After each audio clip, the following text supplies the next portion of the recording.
Bapak, Ibu, saudari-saudara, orang muda, anak-anak yang saya kasihi, selamat malam. Selamat malam.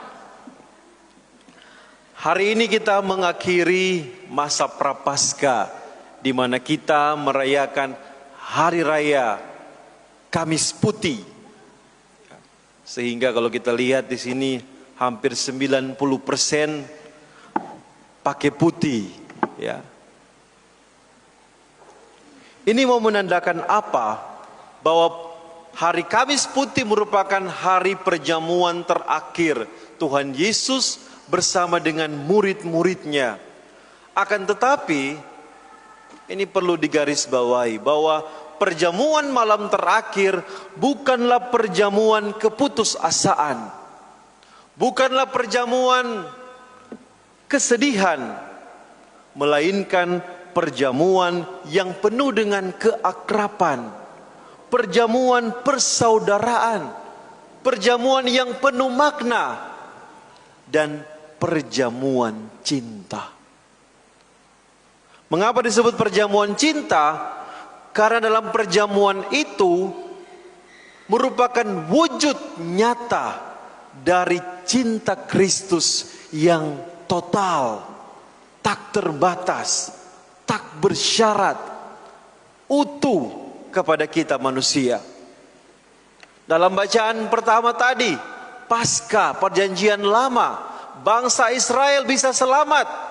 Anak sulung mereka, hewan sulung mereka tidak meninggal, tidak wafat, bisa selamat berkat darah anak domba.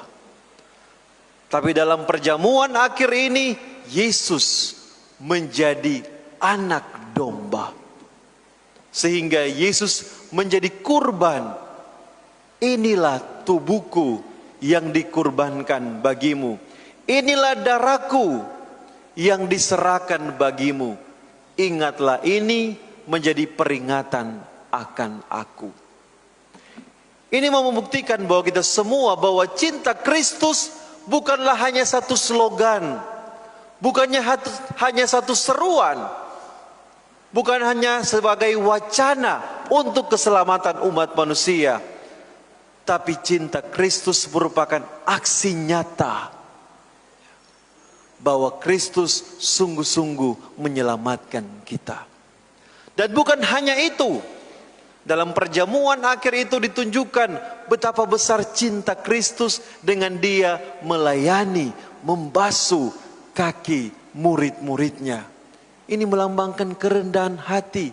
Kita bisa membayangkan seorang guru, seorang teladan mau merendah, membasuh kaki murid-muridnya.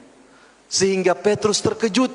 Dia mengatakan, "Jangan Tuhan, selamanya Engkau tidak akan membasuh kakiku." Tapi Yesus katakan, "Jika aku tidak membasuh kakimu, engkau tidak bisa masuk ambil bagian dalam kerajaan Allah."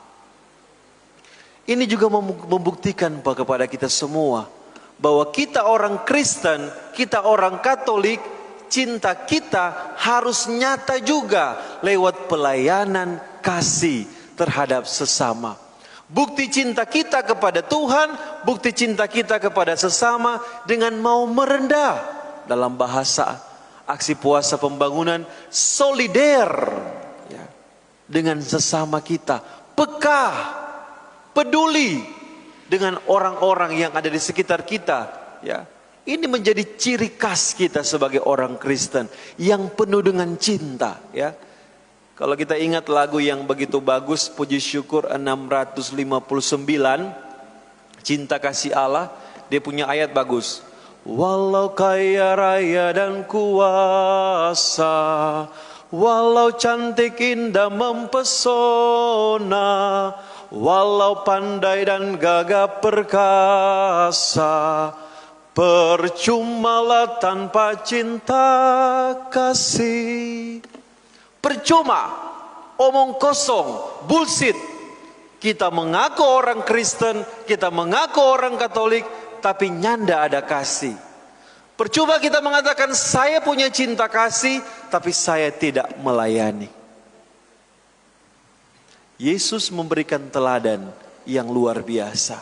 Dia guru yang memberikan teladan kepada kita semua. Oleh karena itu dalam perayaan Kamis Putih ini terjadi dua sakramen, ya. Sakramen Ekaristi dan sakramen imamat. Sakramen Ekaristi menjadi sumber dan puncak kehidupan kita umat Kristiani. Dan juga sakramen imamat. Karena apa ya? Ini dua sakramen ini tidak bisa dilepaskan. Karena tidak ada Ekaristi tanpa imam. Ya. Siapa pemimpin misa kalau tidak ada imam? Ya. Jadi tidak ada Ekaristi jika tidak ada imam. Dan jika tidak ada imam tanpa Ekaristi. Ya.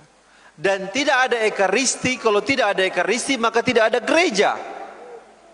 Jadi kesempatan ini juga ya, sejak hari Selasa kemarin diadakan misa krismatis, di mana para imam memperbaharui janji imamatnya, ya, dan juga mengajak umat beriman untuk mendoakan torang pe pastor-pastor, termasuk hamba yang hina dina ini. Ya. Karena apa? Menjadi seorang pastor, menjadi seorang gembala, tentunya banyak tantangan, banyak cobaan, banyak. Kita doakan para imam, ya mungkin juga sementara berjuang, bergumul dengan panggilannya, sama kita dan kita berdoa untuk gereja. Karena apalah artinya gereja Ekaristi jika tidak ada imam? Ini menjadi momen yang spesial juga, hari para imam, di mana umat beriman seluruh dunia mendoakan para imam.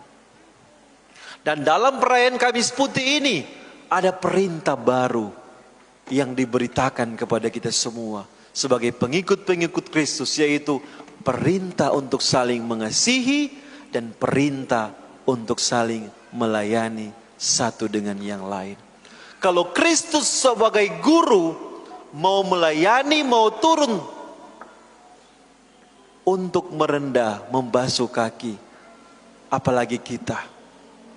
Dengan bahasa lain, jika dia bisa mengampuni dosa kita tanpa batas, tanpa syarat, bagaimana kita tidak mungkin juga mengampuni, memaafkan kesalahan kita. Perayaan Kamis Putih merupakan perayaan juga perdamaian. Ya, tadi bagus sekali kor menyanyikan misa perdamaian. Semoga ada damai.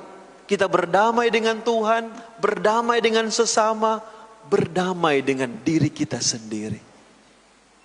Saya tahu berdamai itu sulit, ya, sulit. Apalagi orang yang sudah menyakiti hati kita. Tapi mau sampai kapan kita memendam amarah kita? Mau sampai kapan kita terus menyimpan sakit hati yang ada pada kita?